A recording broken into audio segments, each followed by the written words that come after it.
I'm Rachel Morgan, 35 years old. 3 weeks ago, I won full custody of my son. And the first thing I did with my freedom was RSVP no to my own father's birthday. My dad sent a group text to the entire family at 10:42 p.m. on a Tuesday. One paragraph. No greeting. No punctuation beyond what was necessary. It read, 65th birthday dinner this Saturday. The Ashford Room. Heirs only. No dead ends. Don't bring your son.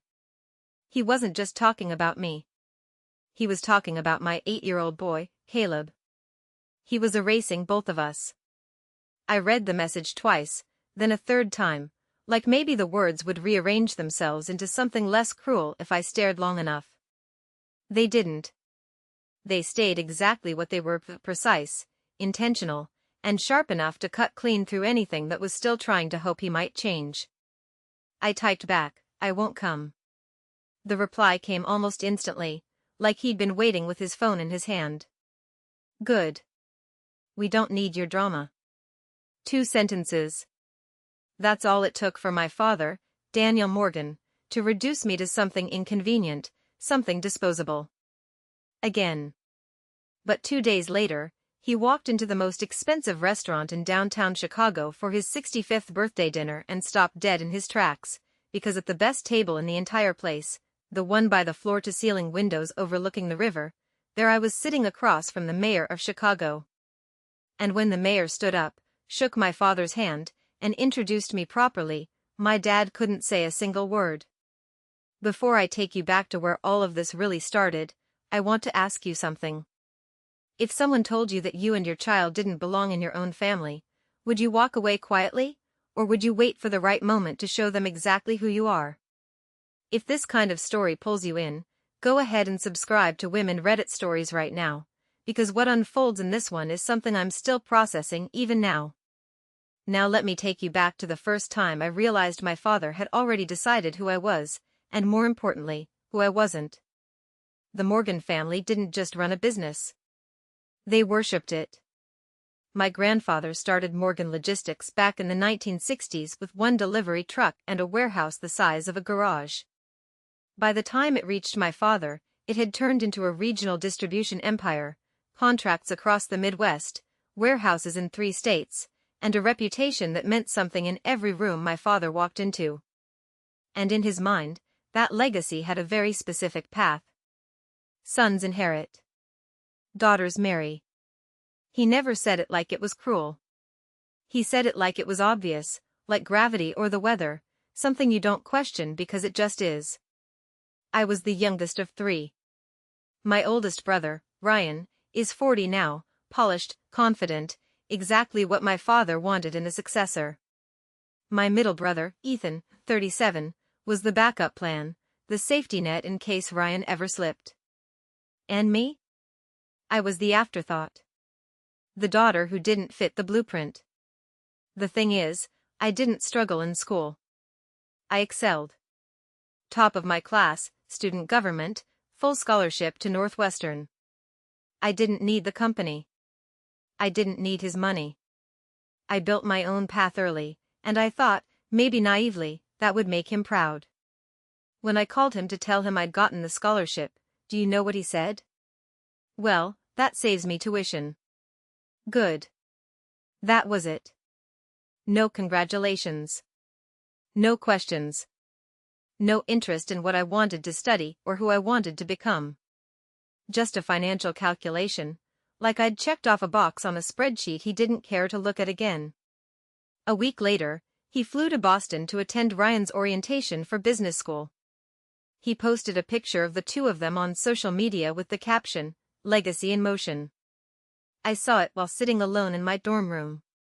My mom, Linda, was the only reason I ever believed I mattered in that house.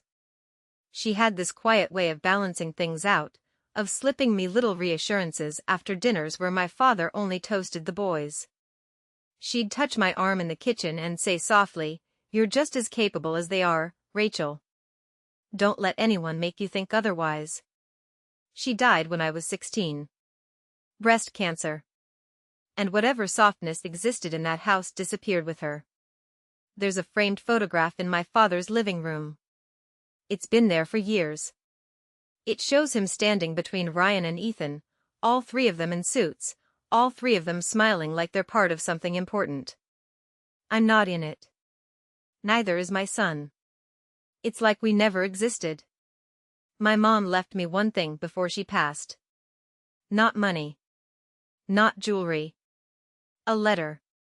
I've kept it in my nightstand for nearly 2 decades now. I'll tell you what it says, but not yet. You need to understand a few more things first, because none of what happened at that dinner makes sense unless you see the full picture. You need to understand Caleb's father. I met Jason Cole in law school. He was charismatic, confident, and came from one of those families where money isn't just wealth, it's insulation. The kind that absorbs consequences so nothing ever really touches you. We got married when I was 27. For a while, I thought I'd finally stepped out from under my father's shadow. Jason was different. Or at least, that's what I told myself. Then I got pregnant. And everything changed. Jason sat me down in our apartment, didn't even try to soften it, and said that becoming a father wasn't part of his plan, not now, not anytime soon. He had goals, timelines, expectations, and a child didn't fit into any of them. I was 6 months pregnant when he left. No fight. No attempt to fix anything. He just walked out and disappeared back into his family's world, where mistakes could be buried and rewritten. For 8 years, it was just me and Caleb. I built a career. I worked my way into public policy, eventually landing a position with the city of Chicago, focusing on education reform. It wasn't glamorous, but it mattered. It made a difference. And then, 2 years ago, Jason came back. Not to apologize. To take my son. He filed for full custody with a legal team that cost more per hour than I made in a week. Their argument was clean, strategic, and brutal. They claimed I was isolating Caleb, that I didn't provide a complete family structure, that he'd be better off in a 2-parent household with more resources, more stability. My lawyer sat across from me in a conference room and said something that made my stomach drop.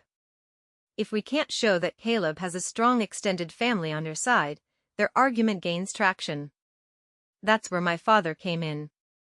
Daniel Morgan agreed to testify. To sit in a courtroom and say the words I needed him to say. That Caleb had a loving family. That we were supported. That the Morgans were present and involved.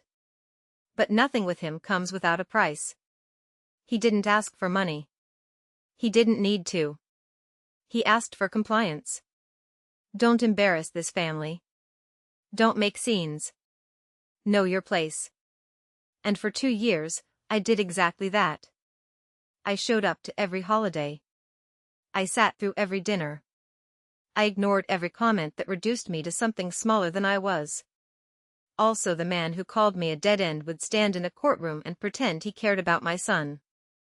And 3 weeks ago, the judge made her ruling. Full custody.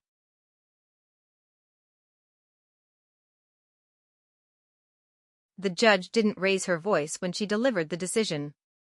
She didn't need to. The room was already holding its breath. Full custody is awarded to Ms. Rachel Morgan. Just like that. 8 words that unraveled 2 years of fear, pressure, and quiet endurance. She went on, outlining the reasons in that measured, deliberate tone judges use when they know what they're saying will carry weight long after the room empties. She cited Caleb's academic progress, the stability of our home, the consistency of his routines, the testimony from his teachers, his pediatrician, and the child psychologist who had evaluated him. And yes, she cited my father. Daniel Morgan. He had shown up in his best suit, spoke clearly, confidently, and told the court that his grandson was surrounded by a strong, supportive family. That the Morgans were present. That they were involved. It was the performance of a lifetime. Jason's legal team pushed back, tried to poke holes, tried to reframe the narrative, but the judge shut it down one objection at a time. calm, controlled, final. When she finished, she looked directly at me and said, "You've demonstrated extraordinary dedication as a parent, Ms. Morgan. Your son is thriving because of you." I nodded, but I don't think I fully processed it at that moment. Not yet. It wasn't until I walked out of the courthouse, down those wide stone steps, into the cold Chicago air, that it hit me. I got into my car, closed the door, and just sat there. Hands gripping the steering wheel, forehead resting against it, breath uneven. And then I cried. Not the kind of crying that comes from sadness. Not even relief exactly. It was something deeper than that, something that had been building for 2 years finally breaking loose all at once. Because it wasn't just about winning. It was about being free. Free from the constant calculation, the careful words, the forced smiles at dinners where I was tolerated, not valued. Free from the quiet understanding that one wrong move could cost me everything. For 2 years, my father had held that over me without ever saying it directly. And now, just like that, the leverage was gone. I sat there until my breathing steadied, until my hands stopped shaking, until the world outside the windshield felt real again. Then I picked up my phone and made one call. "Claire," I said when she answered. There was a pause on the other end, like she already knew. "Well?" she asked. "It's done," I said. "I have him. Full custody." Another pause, longer this time. "Then, good," she said, her voice steady but warm. "Then it's time you stop surviving and start living like it." Claire Bennett had been in my corner from the beginning. Not family, not someone tied to obligation or expectation. Just someone who saw things clearly and didn't pretend otherwise. I'll tell you more about her soon, because she matters more than you might think. For now, just know this, when Claire said something, it wasn't casual. It was intentional. Start living like it. At the time, I didn't fully understand what that meant. I would soon. 2 weeks after the ruling, my phone buzzed at 11:07 p.m. Caleb was asleep beside me on the couch, one arm thrown over his favorite dinosaur plush, his mouth slightly open the way kids sleep when they feel safe. The TV was still on low, something animated flickering in the background, but the room was otherwise quiet. I picked up my phone and opened the Morgan family group chat. My father's name is at the top. One message. 65th birthday dinner this Saturday. The Ashford room. Black tie. Heirs only. No dead ends. Don't bring your son. I stared at it. The same words I'd read before, but they landed differently now. Before, they felt pressure. Like something I had to navigate carefully, respond to in a way that wouldn't trigger consequences. Now they just felt honest. Cruel, yes. But honestly. This was who he had always been. I had just spent 2 years pretending otherwise because I didn't have the luxury of confronting it. Caleb shifted slightly beside me, his hand tightening around the plush like he was holding on to something even in his sleep. I looked at him. And something in me settled. Then my phone buzzed again. A private message this time. "Ryan. Dad's right. It's his night. Don't make it about you." I stared at the screen, waiting, because I knew there was more coming. And there it was.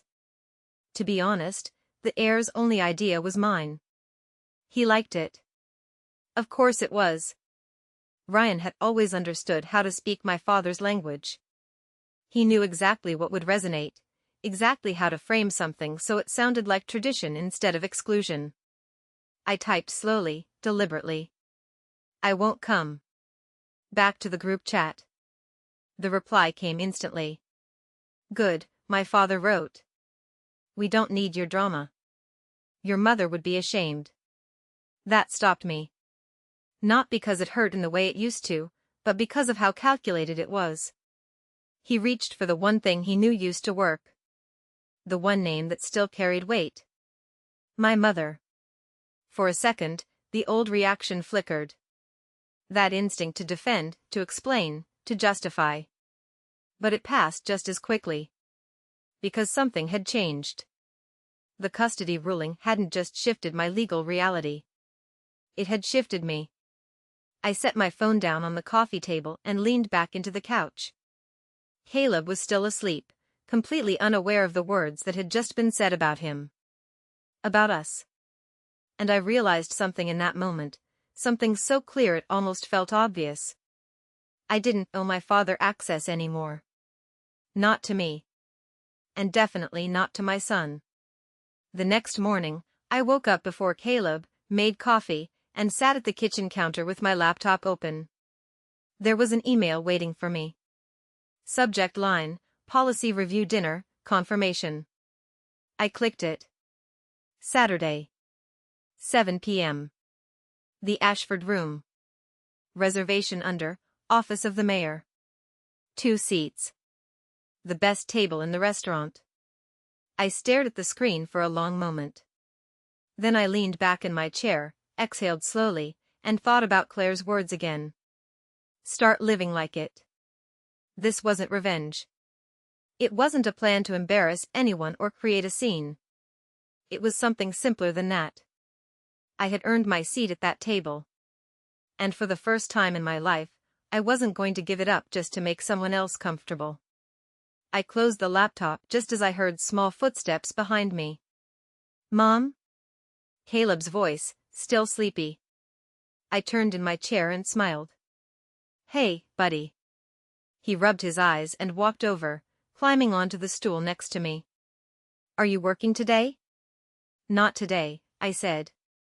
Today we're just hanging out. He nodded like that was the best possible answer, then leaned against my arm. After a moment, he looked up at me. Mom? Yeah? What does dead end mean? My hand stilled on the coffee mug. Where did you hear that? He shrugged a little. Grandma Cole was on the phone yesterday. She said Grandpa Morgan calls us that. She said it's sad. Of course she did. Jason's mother, passing along words like gossip, not thinking, or not caring, that an 8-year-old might hear them. I turned slightly so I was facing him fully. A dead end is just a kind of road, I said carefully.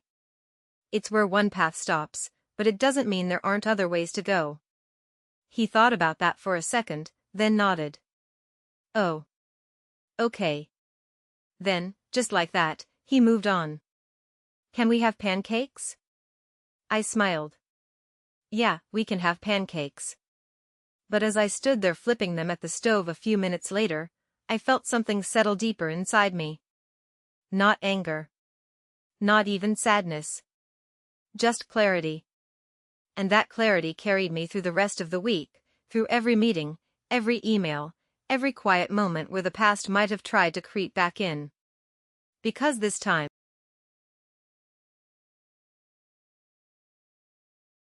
I didn't make any dramatic decisions that week. No declarations, no speeches, no late-night spirals where I replayed every conversation I'd ever had with my father trying to figure out where things had gone wrong. That was the difference. For most of my life, I had treated his approval like something I could eventually earn if I just got everything right, if I worked hard enough, stayed quiet enough, became successful enough in a way he could recognize. But that week, something settled into place that made all of that feel unnecessary. Not resolved. Not healed. Just unnecessary. Because for the first time, I understood that his approval had never actually been on the table. And once you understand that, you stop negotiating for it. 3 days before his birthday dinner, the Morgan family chat lit up again. Not the original one this time, but a new thread, larger, more curated. Ryan had created it. He added extended family, a few business partners, and some of the people my father liked to surround himself with when he wanted to feel important. The kind of gathering where everything was carefully managed, from the guest list to the seating arrangement to the way stories were told. I wasn't added. I only knew about it because my cousin, Jake, texted me privately. Hey, are you coming Saturday? I don't see you in the group. Jake was Ethan's son, 29, the kind of person who paid attention without making a show of it. We weren't especially close growing up, but he had always been decent in a way that didn't require recognition. "I'm not invited," I replied. There was a pause. Then, "What do you mean?" I stared at the message for a moment, debating whether to explain. I could have told him everything: the text, the wording, the way Caleb's name had been reduced to something that didn't belong. But I didn't. "It's fine," I wrote instead. "I have plans." Another pause. Then, "Okay, just making sure you're good." "I am," I said. And for the first time, that wasn't something I had to convince myself of. Meanwhile, my father was doing what he always did, controlling the narrative. He called my uncle, Robert, personally. I didn't hear that conversation, but I heard about it later. "Rachel's not doing well," he told him. "The custody situation took a toll. It's better if we give her space." It was clean, polished, reasonable on the surface, and completely false. I hadn't lost custody. I had one. I wasn't struggling. I was thriving. But my father didn't need the truth. He needed a version of events that justified what he'd done, something that made his decisions look like concern instead of exclusion. And people believe what's presented to them clearly, especially when it comes from someone they've trusted for decades. My uncle called me the next afternoon. "Hey, Rachel," he said, his voice careful in a way that immediately told me he'd already formed an opinion. "Hi, Uncle Robert." There was a pause. "Your dad mentioned things have been difficult lately. Are you okay?" I closed my eyes for a second, not out of frustration, but because I could see exactly how this had unfolded. The version of me he'd been given, the concern layered over misinformation. "I'm doing well," I said evenly. "Better than well, actually." He didn't sound convinced. "Well, that's good to hear. I just wanted to check in. You know you can always talk to me." "I appreciate that," I said. And I did mean it. But I also understood something in that moment, something that shifted how I approached everything moving forward. I didn't need to correct him. Not yet. Because the truth has a way of surfacing on its own, especially when it's backed by something real. And I had something real. That same afternoon, I was sitting at my desk in City Hall, reviewing a briefing document for an upcoming education initiative. The office was quiet, the kind of quiet that comes from people focusing on work that actually matters. My ID badge hung from a lanyard around my neck. Rachel Morgan, Senior Policy Advisor, Department of Education Initiatives. There was a knock on my open door, and Claire stepped in without waiting for an answer, the way she always did. She leaned against the doorframe, arms crossed, studying my face for a second. "What happened?" she asked. "My uncle just called to ask if I'm okay," I said. "And are you?" I told him I'm doing great. Claire tilted her head slightly. "But..." I let out a small breath. But he didn't believe me. Because my dad already told him a version of the story that makes more sense to him. Claire nodded once, like she'd expected that. Of course he did. I looked down at the document on my desk, then back at her. "I could correct it," I said. "I could call everyone, explain everything, lay it all out." "You could," she said. I waited. She didn't rush to fill the silence. Claire never did. She let you sit in it long enough to actually hear your own thoughts. "And?" I asked finally. She pushed off the doorframe and stepped into the office. "Or," she said, "you could let reality handle it." I frowned slightly. "What does that mean?" "It means you don't chase people down to prove your worth," she said. "You don't argue with a narrative that's built on assumptions. You let the truth show up where it matters." I leaned back in my chair, considering that. "And where does it matter?"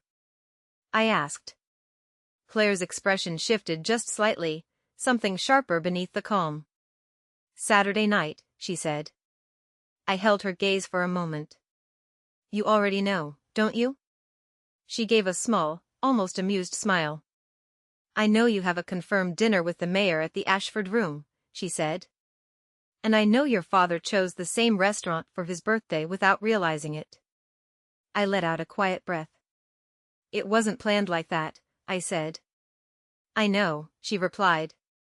"That's what makes it interesting." There was no excitement in her voice, no sense of anticipation like this was some kind of spectacle waiting to happen. Just observation. Just facts. "I'm not going there to prove anything," I said. "I didn't say you were."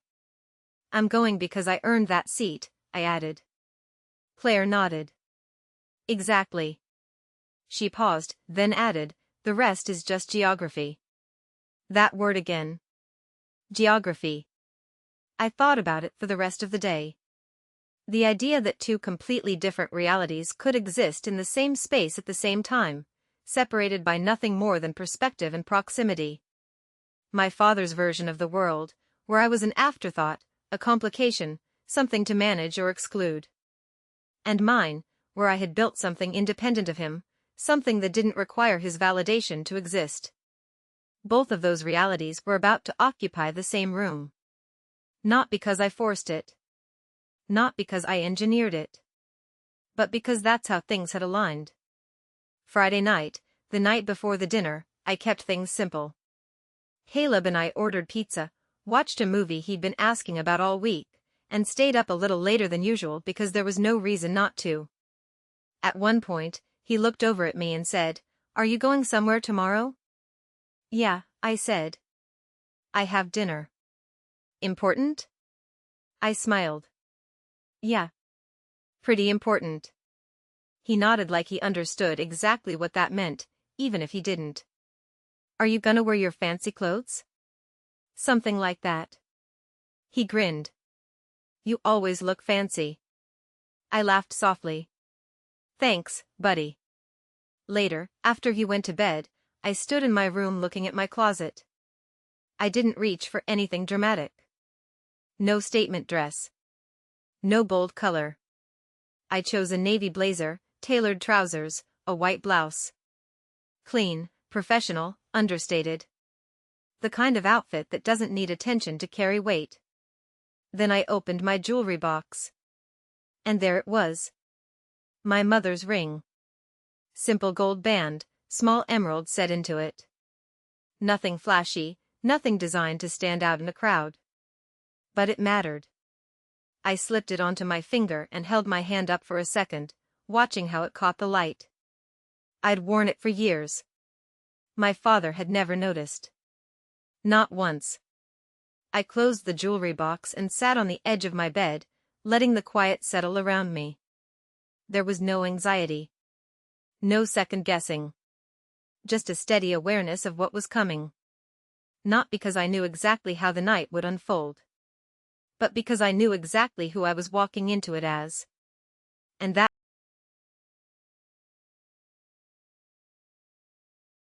Saturday morning started earlier than it needed to. I woke up at 5:42 a.m., not because of an alarm, but because my body had already decided the day mattered. The house was still quiet, that soft early morning stillness where everything feels suspended, like the world hasn't fully turned on yet.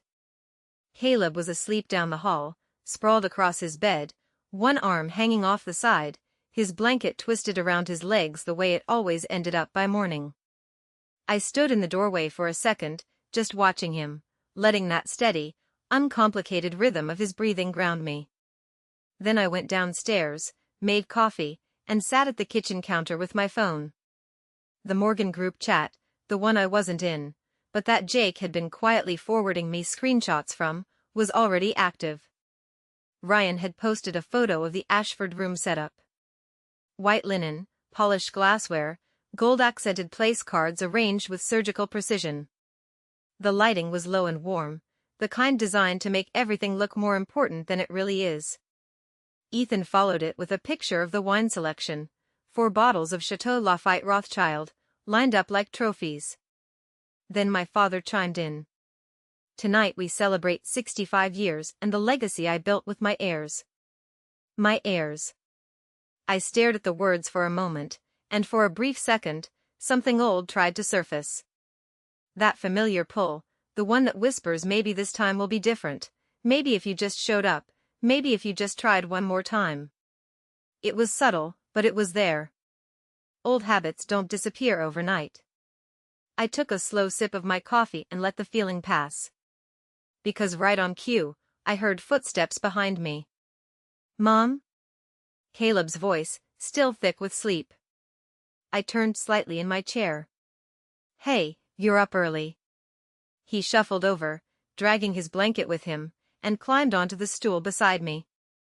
He rested his head against my arm, eyes still half closed. Is today your important dinner? I smiled. Yeah, it is. He nodded slowly, like he was processing that. Is it with the mayor? I glanced at him, surprised. Why do you think that? He shrugged a little. You said you talked to him about schools. And you said this one was really important. I let out a small breath. Yeah, I said softly. It's with the mayor. He sat with that for a second, then straightened slightly. Tell him I said hi. I laughed quietly. I will. Then he added, completely serious, and tell him kids need longer recess. I nodded like it was a policy priority. I'll make sure that gets brought up. That was Caleb. Direct. Honest. Focused on what actually mattered. And just like that, whatever lingering doubt had been sitting in the back of my mind disappeared completely. Because this life, this kid, this quiet kitchen in the early morning, this was real. Not the version of reality my father curated. Not the one he presented to other people. This.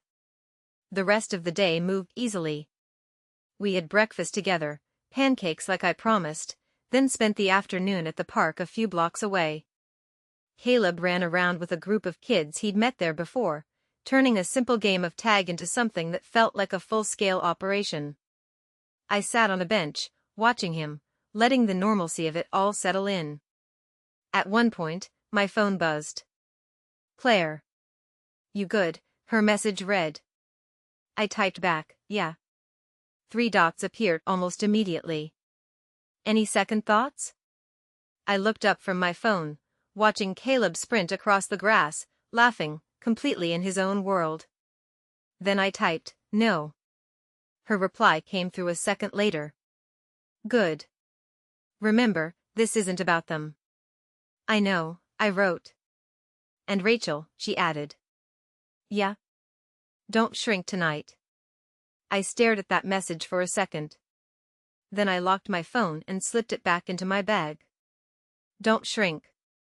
That had been the pattern for so long, it almost felt like instinct. Adjusting myself, softening my voice, stepping back just enough to make space for everyone else's comfort. But not tonight. Not anymore. By the time we got home, it was late afternoon. I made Caleb dinner early, something simple, something he liked, then helped him get settled before I needed to leave. Mrs. Henderson from next door, retired, kind, the kind of person you trust without having to think about it, was coming over to stay with him. At 6:10 p.m., she knocked on the door. Evening, Rachel, she said with a warm smile. Hi, Mrs. Henderson. Thank you again for doing this. Of course, she said, stepping inside. You go handle your important business. We'll be just fine here. Caleb ran over and gave her a quick hug before heading back to the living room, already halfway into explaining whatever game he was playing. I grabbed my coat, then paused for a second. Caleb? He looked up. Yeah. I'll be back later tonight, okay? He nodded. Okay. Good luck, Mom. I smiled. Thanks, buddy. I stepped outside, the early evening air cool against my skin, and closed the door behind me. For a second, I just stood there on the front porch. Not nervous. Not anxious. Just, aware. Then I walked to my car, got in, and started the engine. The drive downtown took about 20 minutes. Chicago was in that perfect transition between day and night, the sky fading into deep blue, the city lights starting to come alive one by one. Traffic was steady but manageable, the kind of movement that feels purposeful instead of chaotic. I parked a few blocks from the Ashford Room. The closer spots were already filling up, Saturday night in the city doing exactly what it always does. For a moment, I sat in the car, hands resting lightly on the steering wheel. Then I exhaled slowly, opened the door, and stepped out. The restaurant was exactly what you'd expect. Tall glass windows, warm lighting spilling out onto the sidewalk, the quiet hum of conversation just audible through the doors. The kind of place where everything is intentional, from the way the staff moves to the way the space is designed. I pushed the door open and stepped inside. The hostess looked up, her expression shifting almost immediately when she checked the reservation list. "Good evening," she said. "Ms. Morgan?" "Yes." "Right this way." There was a subtle difference in her tone, not exaggerated, not overly formal, just attentive. She led me through the main dining area, past tables filled with couples and small groups, the soft clink of glassware and low conversation blending into a steady background. And then we reached it. The window table.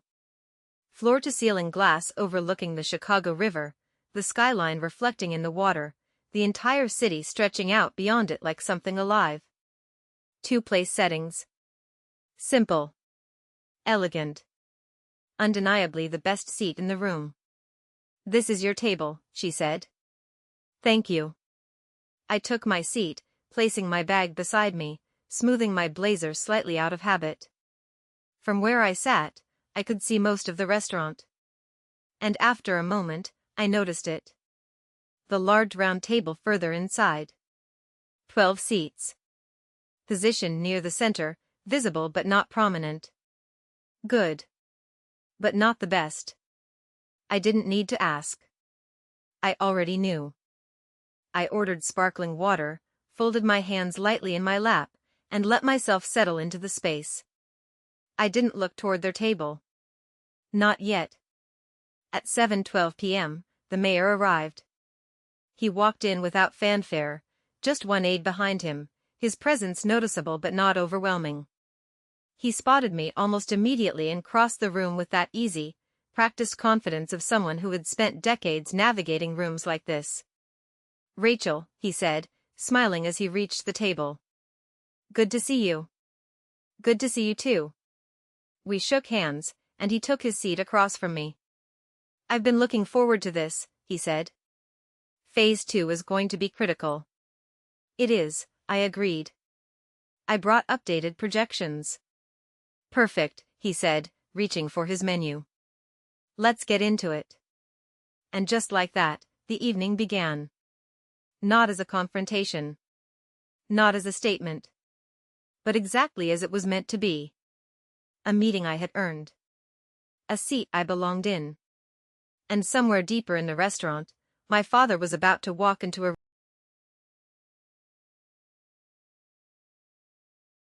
By 7:40 p.m., the restaurant had settled into that steady rhythm where everything blends together, the quiet clink of glasses, the low hum of conversation, the soft movement of servers navigating between tables like they've done it 1,000 times.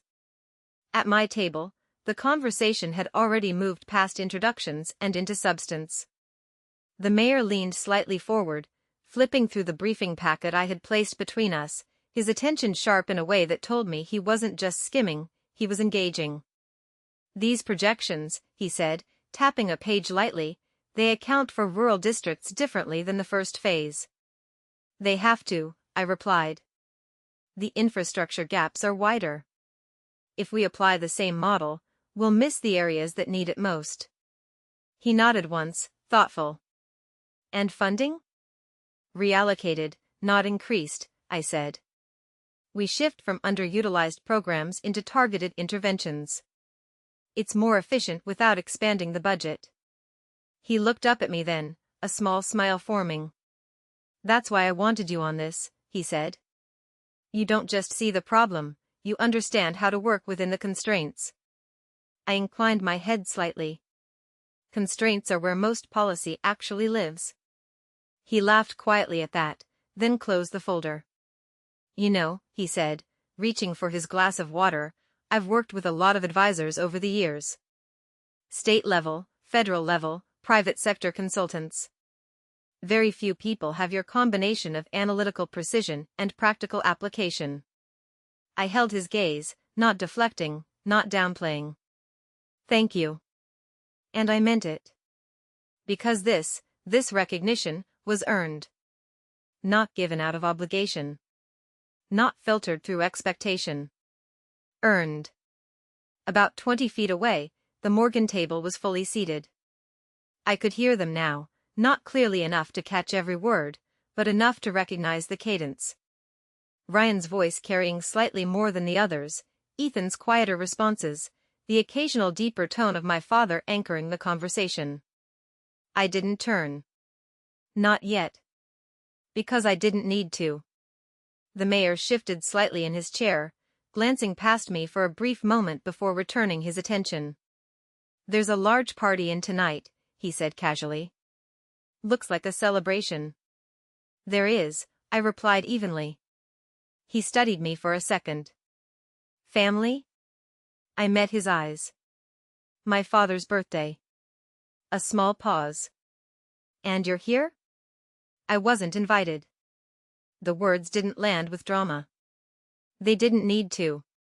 The mayor leaned back slightly, processing that, then gave a small nod. I see. He didn't press. Didn't ask unnecessary questions. That was something I had come to respect about him. He understood when something didn't need to be dissected to be understood. Well, he said after a moment, their loss. Then he reached for the menu again. Let's order. We've got a lot to cover. And just like that, the conversation moved forward. No awkwardness. No shift in tone. Just work. Real work. Back at the Morgan table, things were unfolding differently. Ryan had taken control early, as he always did in these settings, managing the flow of conversation, making sure the right topics were emphasized, the right impressions maintained. My father sat at the head of the table, relaxed, composed, exactly where he believed he belonged. A server poured wine. Glasses were raised. 65 years, my father said, his voice carrying just enough to be heard beyond the table. And everything I've built continues with my sons. There was a round of agreement, glasses clinking, the sound crisp and deliberate. Everything exactly as he had planned it. Except for one thing. Jake. From where I sat, I could see him clearly. He wasn't participating the way the others were. His glass hovered slightly above the table, his attention drifting, not aimlessly, but intentionally. Scanning. Observing. And then, slowly, his gaze landed on my table. I saw the exact moment it registered. The shift in his posture. The slight tightening of his expression. Recognition. He didn't look away immediately. He studied the scene. Me, sitting across from the mayor.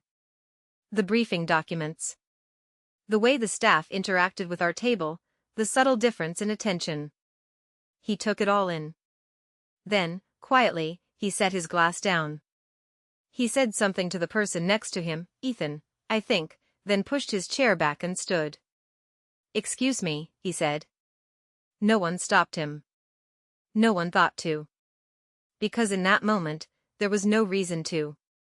Jake walked across the restaurant, not hurried, not hesitant. Just deliberate.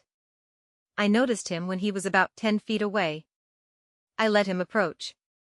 Rachel, he said softly when he reached the table. I looked up. Jake.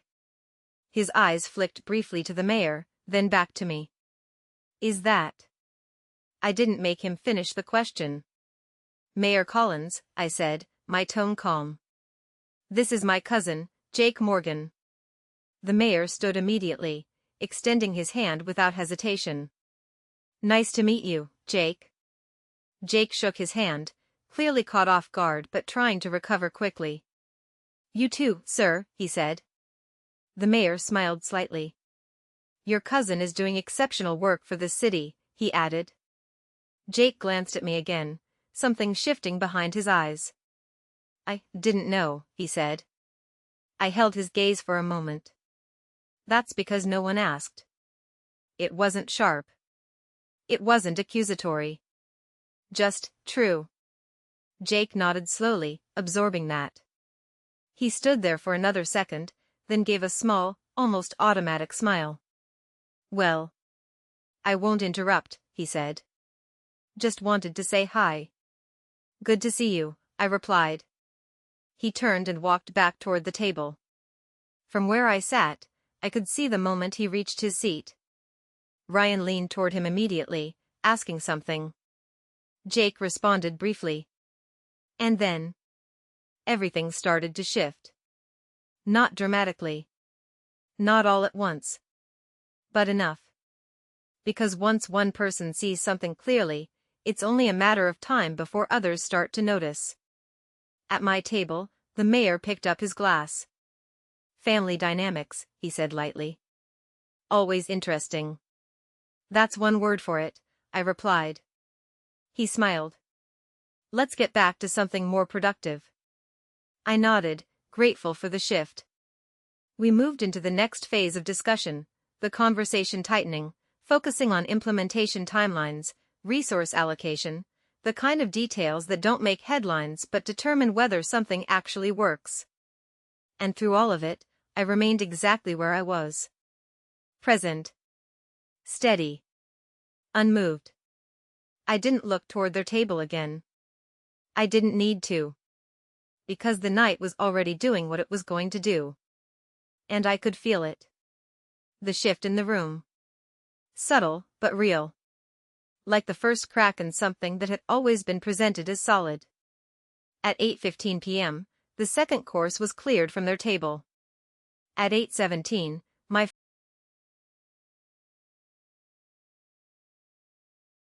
At 8:17 p.m., my father stood up. I didn't see him rise. I felt it. There's a certain shift in a room when someone believes all attention belongs to them. Chairs quiet. Conversations taper. The air itself seems to lean in. At the Morgan table, glasses had been refilled, plates cleared, everything set for the moment Ryan had been building toward all night, the speech, the celebration, the reinforcement of a legacy that had never included me. My father buttoned his jacket, lifted his glass, and turned slightly to address his guests. 65 years, he began, his voice carrying just enough to reach beyond his table, and everything I've built continues with. He stopped. Mid-sentence. Mid-breath. Mid-performance. Because as he turned, his line of sight extended past his table, past the soft glow of candlelight and polished glassware, past the other diners who were just beginning to notice something had shifted. And landed directly on me. On the window table. On the seat he had never imagined I would occupy. I wasn't looking at him when it happened. The mayor was speaking, something about budget alignment and school district expansion, and I was listening. But there's a moment when you can feel someone's attention land on you with weight, like a physical presence. I glanced up. And there he was. Daniel Morgan. Standing at the head of his table, glass in hand, his expression caught somewhere between confusion and disbelief, like the world had just tilted slightly off its axis and he couldn't immediately correct it. For a second, no one else moved. Then Ryan followed his gaze. I saw the exact moment recognition hit him. His hand tightened slightly around his glass, the movement small but visible. A drop of red wine slipped over the rim and landed on the white tablecloth, spreading slowly like something staining through fabric. "What?" Ryan said under his breath. Then he saw it. And the entire table went quiet. 12 people, mid-conversation, mid-thought, suddenly suspended in the same realization. "That's," Ethan started, his voice uncertain. That's the mayor. A beat.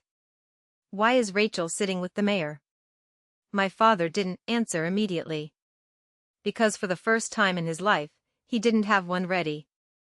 That's not possible, he said finally, but it came out thinner than he intended, lacking the certainty he was used to projecting.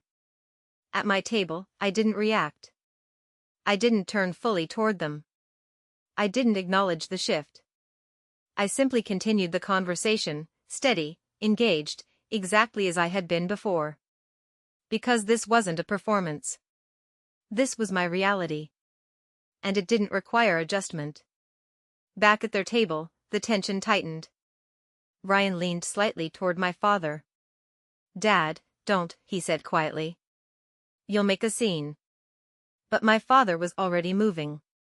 "That's my daughter," he said, the words edged with something sharp, something possessive that hadn't existed 30 minutes ago. Sitting with the mayor. The irony was almost precise enough to feel deliberate. An hour earlier, I had been a dead end. Now, suddenly, I was his daughter. He stepped away from the table. 40 feet isn't a long distance. But in that moment, it stretched. Every step measured, controlled, but not entirely steady. The kind of walk where pride is trying to lead, but something underneath is beginning to unravel. I saw him coming. Of course I did. And I had already decided what I would do when he got there. I set my fork down. Straightened slightly in my chair. My mother's ring caught the light as my hand rested calmly on the table. No tension. No anticipation. Just readiness. He stopped at the edge of the table, close enough now that I could see the details, the faint flush creeping up his neck, the tightness around his eyes, the way his hand flexed slightly at his side like he didn't know what to do with it. "Rachel," he said. My name, spoken carefully, like he was testing how it felt in this context. "What is this?" I looked up at him. Really looked. At the man who had spent decades deciding where I fit, what I was worth, whether I belonged. And I gave him something he had never consistently given me. Courtesy. "Good evening, Dad," I said evenly. "Happy birthday." Before he could respond, the mayor stood. He extended his hand across the table, his expression calm, professional, completely unbothered by the tension that had settled into the space. "You must be Daniel Morgan," he said. "I'm Mayor Collins." My father knew exactly who he was. Of course he did. This was the man he had been trying to get a meeting with for months. The office that had never returned his calls, never confirmed his requests, never given him access no matter how much he positioned himself to deserve it. And now that man was standing in front of him. Because of me. My father took his hand. For a second, nothing came out. Then, "Mayor," he managed. The handshake lasted just a moment longer than necessary. Not aggressive. Not performative. Just steady. Intentional. Long enough for the weight of the moment to settle exactly where it needed to. At the Morgan table, no one was eating anymore. No one was speaking. Jake sat forward slightly, watching. Ryan's expression had gone tight, controlled in a way that suggested he was already calculating outcomes, trying to figure out how to manage something that had moved beyond his control. Uncle Robert stood up. He didn't come toward me. He walked directly to my father. "Daniel," he said quietly, but clearly enough to carry. My father didn't turn. "You told me she lost custody," Robert continued. "You told me she wasn't doing well." A beat. "The mayor of Chicago is having dinner with her." Another beat. "What else have you lied about?"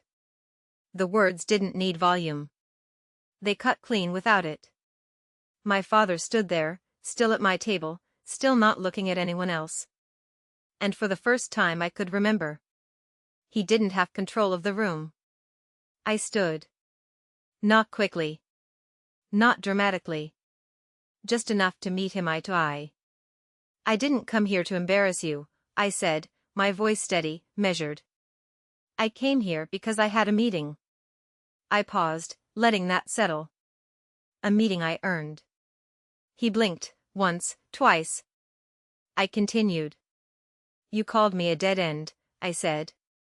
You told the family I was struggling. You told them I didn't belong here. I held his gaze. But while you were deciding what I wasn't, I was building something you never bothered to understand. There was no anger in my voice. No raised tone. Just clarity. My son and I are not dead ends, I added. We never were. Silence. The kind that fills space completely. Then I sat back down. Picked up my napkin. Turned slightly back toward the table. I'm sorry about that, I said to the mayor. He looked at me for a moment, something thoughtful in his expression. Then he shook his head slightly. Don't be, he said. That sounded long overdue. My father stood there for another second. 2. Then he turned. And walked back to his table. This time, he didn't look back. Not once. But I noticed something as he walked away. His hand. The one hanging at his side. It wasn't steady anymore. At my table, the mayor reached into his portfolio and pulled out a document. I was going to give you this on Monday, he said. But I think tonight is appropriate. He slid it across the table. Heavy paper. City seal embossed at the top. Official. I picked it up, my fingers tightening slightly around the edge. It was a formal commendation. Recognizing my work. My contributions. My impact on the city's education system. Everything my father had never acknowledged, written clearly in a way that couldn't be dismissed or rewritten. I looked up. Thank you, I said. And I meant it. Not just for the document. But for the moment. Because for the first time in a room where my father was present, I wasn't invisible. Across the restaurant, the Morgan table had fallen apart. Not loudly. Not dramatically. But definitively. Ryan leaned in, speaking urgently to my father. Ethan sat back, his expression distant. Jake didn't sit at all. And Uncle Robert remained standing. Whatever my father had built that night was already coming undone.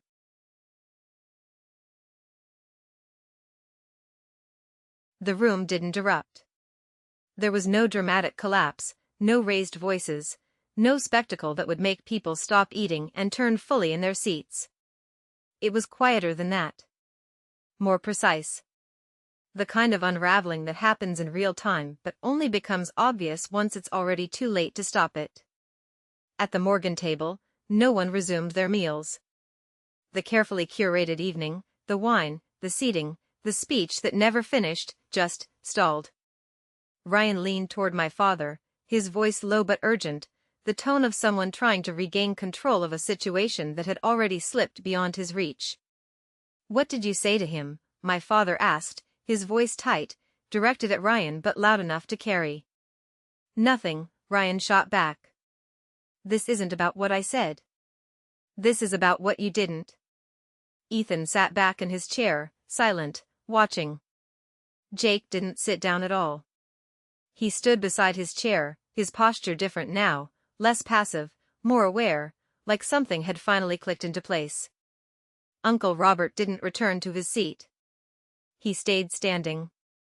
And then, clearly enough for everyone at that table to hear, he said, "Your daughter is sitting with the mayor of Chicago discussing policy that affects this entire city, and you told me she was falling apart." A pause. You told me she didn't belong. Another pause, heavier this time. I believed you. No one interrupted him. No one tried to smooth it over. Because there was nothing left to smooth. My father didn't respond. He didn't argue. He didn't correct. He just sat there.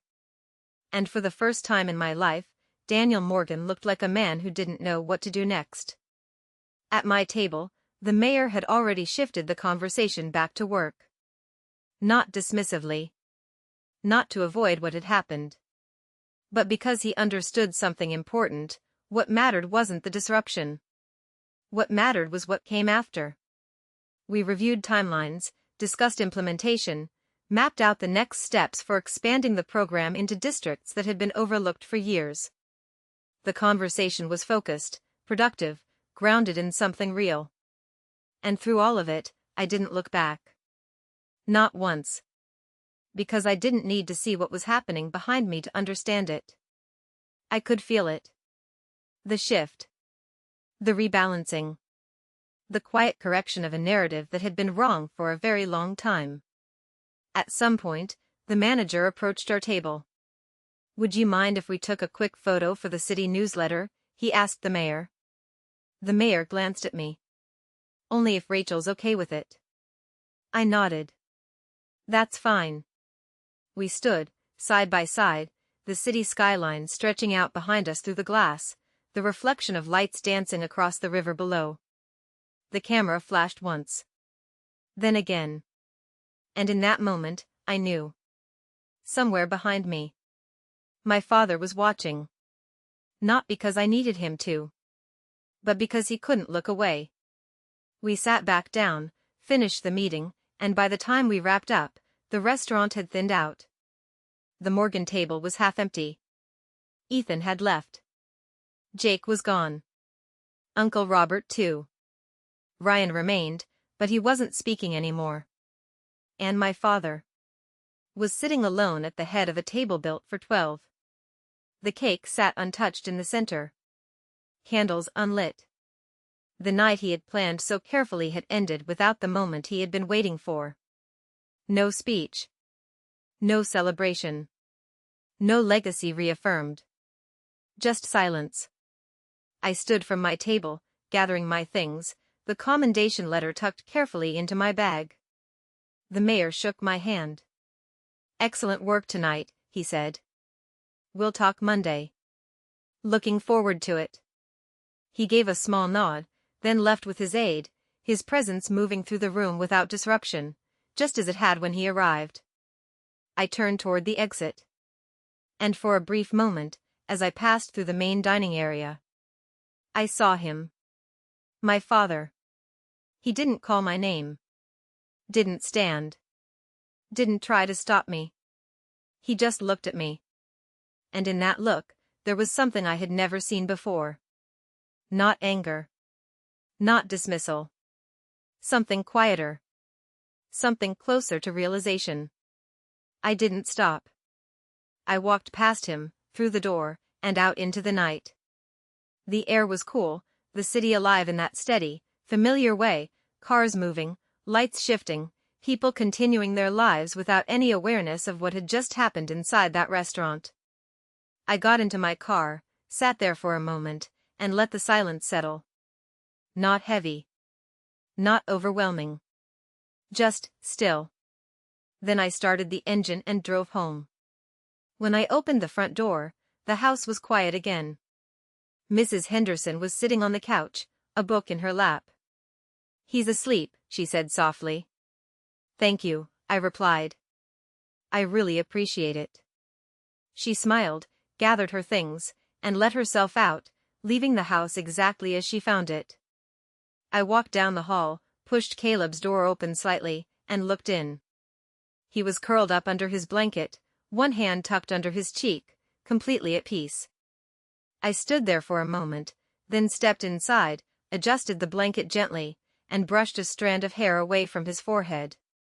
"Hey, buddy," I whispered, even though he couldn't hear me. Then I turned off the light and closed the door.